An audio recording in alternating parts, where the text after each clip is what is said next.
இந்த வெயில் காலங்கள்ல நீரிழிவு நோயாளிகள் ரொம்பவும் கவனமா இருக்கணும். அடிக்கிற வெயில் பயங்கரமா இருக்கும். ஸோ அவங்களுக்கு இந்த கால்ல காயங்கள் ஏன் திரும்ப திரும்ப வருதுன்னு நிறைய பேர் கேட்குறாங்க. திரும்ப திரும்ப வர காரணம் திரும்ப திரும்ப சொல்லப்படுது கால்ல உணர்ச்சி இல்லை.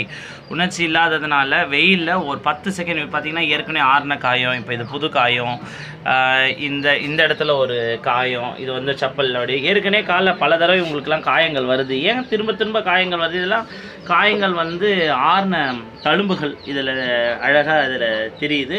ஏன் அப்படின்னா சுகர் பேஷண்ட்டுக்கு ஏறத்தாழ இடுப்புலேருந்தே, அதாவது இந்த பகுதியிலேருந்தே கீழே வந்து உணர்ச்சிகள் இருக்காது. முக்கியமாக இந்த பகுதியிலேருந்து இந்த பகுதி உணர்ச்சி இருக்காது.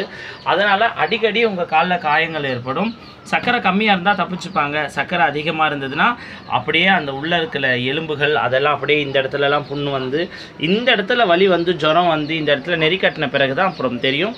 அதனால் கால்கள் இல்லைனால் நம்ம எங்கேயுமே தலை காட்ட முடியாது. நம்ம ரொம்பவும் பாதுகாப்பாக இருக்கணும்.